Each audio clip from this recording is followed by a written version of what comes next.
Hello and welcome to today's Nexus report, where we cover a move made by anyone's legend, which was interesting, and first stand, day three. Anyone's legend, they won the regular season of LPL Split 1 in that upper group. They went 8-2 with Helper leading the way. Helper had been an assistant on PSG Talon and Gen G, most notably during their successful seasons in the last several years. A very strong assistant coach. Gets this role after Tabe leaves to JDG, and of course Tabe leaves big shoes to fill. He's one of the best coaches out there, despite no Worlds victory. Multi-MSI champion, but no Worlds victory. Now 8-2, wins regular season, goes 2-2 in the best of 5 stage in the playoffs, and drops out in 4th place. Now they are without him anymore. I don't know why they are looking to replace him. I think it's very premature to make that decision. Allow them an opportunity to actually see what they do going into spring. In summer, I mean, this is a reckless move in my opinion. I understand this is the only change that was made from 2025 to 2026 was a coaching change, but are you really going to find somebody that's going to be a massive difference maker? I doubt it. I really do doubt it.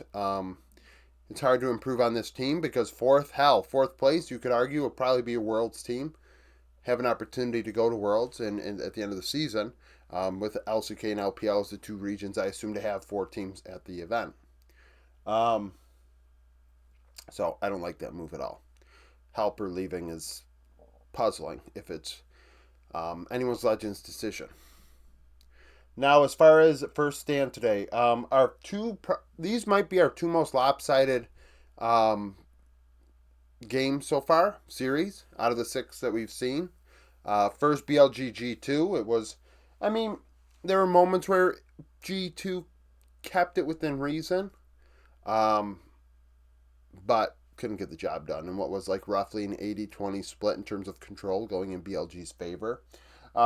Knight had 5 solo kills in Game 3 on Akali. That may be a record internationally. I don't know. 5 solo kills in a game at an international event. And it's not play-ins. It's a knockout stage, 1 seed versus 1 seed of these regions. This is not like somebody playing some shit team that barely got in and the LCK 1 seed. This is LEC in LPL 1 seed. Knight into caps. I mean, he got caps, I think, 2, 3 out of those 5. Viper had 2 solo kills or 2v2 kills as well. Game 3, very dominant for Viper and on. He led the team with 28% of their damage and 65 kill participation. Knight went 23-15 in this series, by the way. G2, Lebrav had the best KDA, 0-12-21, 78 KP. Caps had a solo kill, 28% damage. Other notables, BLG, Bin had a solo kill. On had 3 solo or 2v2 kills, 2 of them in Game 3. G2, BB had a solo kill. Hansama had 2 solo or 2v2 kills. Drake's 10-5 for BLG. They also took all 3 Barons, averaging about 2,000 gold to power play. The last one being negative because they were so far ahead, they really couldn't do much with the Baron.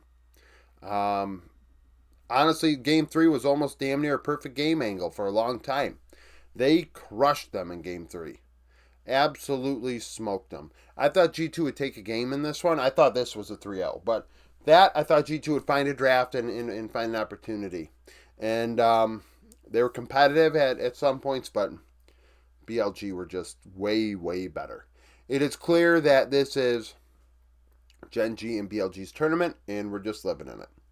79-21, like I said, BLG in control, gold plus Drake's into consideration. In terms of laning phase, which ends when first turret is taken for me, Bin averaged a 1,244 gold lead.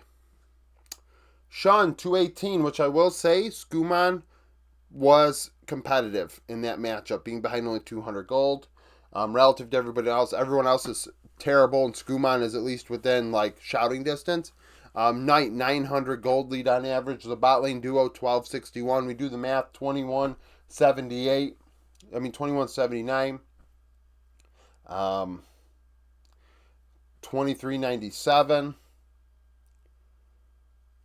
23, 24. We're looking at like a 3,200 gold power, 32 gold lead, 3,200 gold lead on average at the time first turret falls. That's sizable. That's sizable, and it just was not. G2 had nothing for BLG. Nothing. Then we have Team Secret Whales BFX, a 70-30 split. Team Secret Whales actually more competitive into BFX than G2 were into BLG. And that makes sense. BFX are a 2 seed.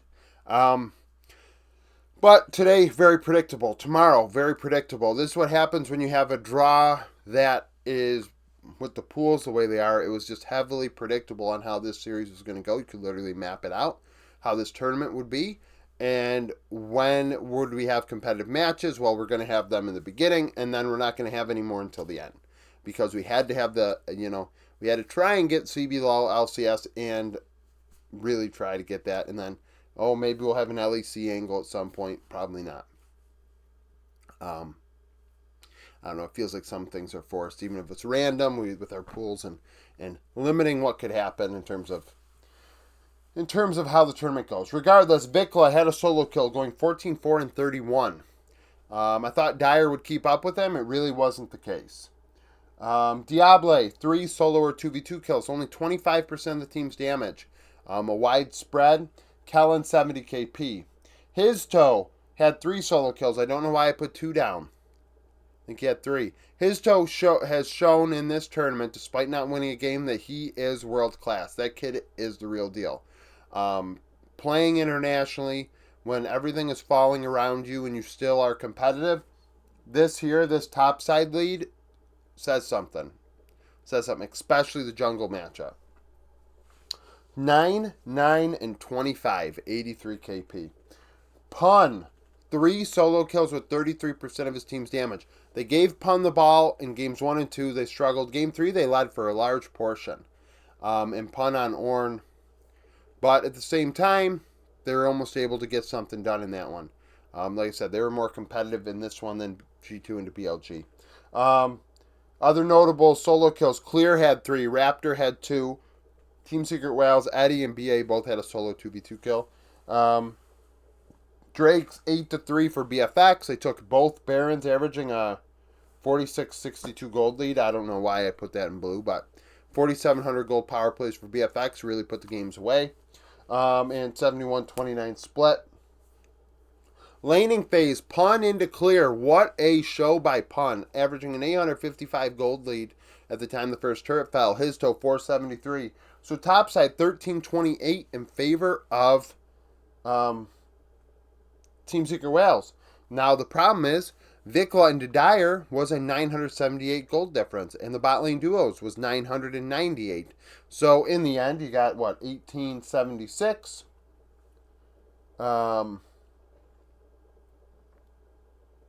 Maybe even 19. You have 1976. So average about a 700 gold power play, 15 minutes. 600, 700 gold power play, and not a 15 minutes when first turret fell. Definitely two sides of a coin in terms of this matchup. Top side going to the Whales, bot side going to BFX. But competitive, interesting, high pace. There was one game where when the first turret fell, I think Pun was 5-4 and 2. Talk about some wild, crazy shit, but I mean, that's what's going to happen at these events. A lot of people saying, Team Secret Whales, LCP, they're not like CFO last year. They're not, but this team is young with a lot of potential, a lot of bright stars on it that have an opportunity by the end of the season to really show improvement and show growth and frankly be competitive internationally. I think this team could be. His toe is the real deal.